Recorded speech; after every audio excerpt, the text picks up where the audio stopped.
High, কেমন আছো তোমরা সবাই? আশা করি সবাই খুব ভালো আছো আর আমিও খুব ভালো আছি। তো আমার নতুন আরেকটি ভিডিওতে তোমাদের সবাইকে স্বাগত। তো আজকে আমি করতে চলেছি গেট রেডি উইথ মি। তো এই গেট রেডি উইথ মি করার পেছনে একটা কারণ আছে, কারণটাই শেয়ার করবো। তো সেটা দেখতে হলে প্লিজ আমার ভিডিওটা পুরোটা দেখতে থাকো। তো চলো প্রথমে ড্রেস নিয়ে আসা যাক, কোন ড্রেসের উপর আমি গেট রেডি উইথ মি করি সেটা দেখা যাক। তো এটা হলো আমার সেই ড্রেসটা। এই ড্রেসটা এর আগে তোমরা অনেক কিছু না দেখেছো, কেন কি এর আগে আমি এই ড্রেসটা ভিডিও করেছি। তো আজকেও এই ড্রেসটা পরেই ভিডিও করবো। তার কিছু কারণ আছে যে আমি এই ড্রেসটা পরে আগে ভিডিও বানিয়েছি, তো আবার কেন এই ড্রেসটা দেখাচ্ছি। তো সেটা দেখতে হলে আমার ভিডিওটা পুরো দেখতে হবে। তো চলো দেখা যাক, চলো ড্রেসটা পরে আসি। তো এই যে আমি পরে চলে এসেছি ড্রেসটা। তো এবার তোমাদের সঙ্গে বাকি জিনিসগুলো শেয়ার করছি। তো চলো, আমি বেশি কিছু ব্যবহার করি না, খুব কমই জিনিস ব্যবহার করি বিশেষ স্কিনের জন্য।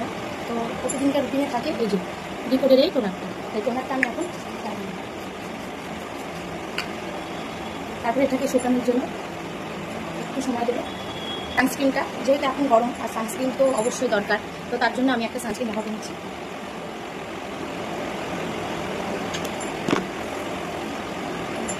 রোদ থেকে আমার মুখটা দেখতে প্রোটেকশনের জন্য। তারপরে আমি একটু নিজের আইব্রোটাকে ড্র করে নেব। আমার আইব্রো ড্র করা ডান। তারপরে ভ্যানিলোর এই লিপস্টিকটা, এটা আমি জন্মদিনে বান্ধবী থেকে গিফট পেয়েছিলাম।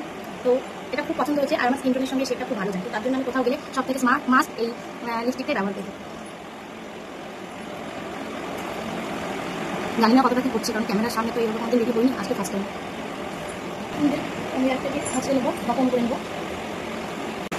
তো আমি কিছুতেই ক্যামেরার সামনে সিঁদুরটা পরতে পারছিলাম, যে কারণে আমি সিঁদুরটা পরে নিয়েছি। তো এরপরে আমি ইনসাইডের এই ব্লাশারটা ব্যবহার করছি। আমি ব্লাশারটা সচরাচর ব্যবহার করি না, জাস্ট হালকা, এই গালটা একটু পিঙ্কিশ ভাব লাগে আর একটু গ্লো করে এর জন্য। তো পরে হচ্ছে সেইটা যেটা দেখবো আমি দ্বিতীয়বার এই ড্রেসটা করে আবার তোমাদের সঙ্গে get ready with me video share করতে আসলাম। তো তোমাদেরকে দেখাচ্ছি, এখানে আছে দুটো চুড়ি যেটা আমি বানিয়েছি আমার যে জামাটা, এই জামার হাতা দিয়ে। তো এখানে আছে দুটো চুড়ি। তো চুড়ি দুটো আমি পরে নিই, চলো। এই যে চুড়ি। তারপরে আমি এখানটায় করে নিচ্ছি এই যে কানেরটা, আশা করে দেখতে পাচ্ছ। এই যে কানেরটা এখন আমি করে নেবো।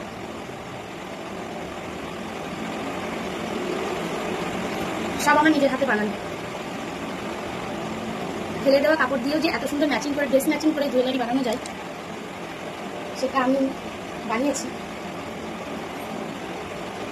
তোমরাও চাইলে বানাতে পারো, আমি পেরেছি মানে তোমরা সবাই পারো।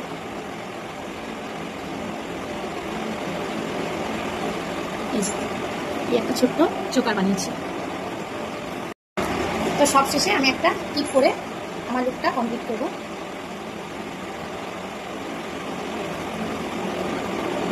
এই যে, তো দেখো রেডি হয়ে গেছে আমি। তো আমার জুয়েলারিগুলো কেমন হয়েছে অবশ্যই তোমরা জানাবে আমাকে কমেন্ট করে।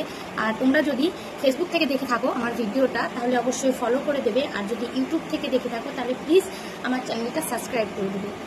তো আজকের ভিডিওটা এতদূর। সবাই ভালো থেকে সুস্থ থেকো, আবার দেখা হবে নতুন কোনো ভিডিওতে। সবাই ভালো থেকো, টাটা।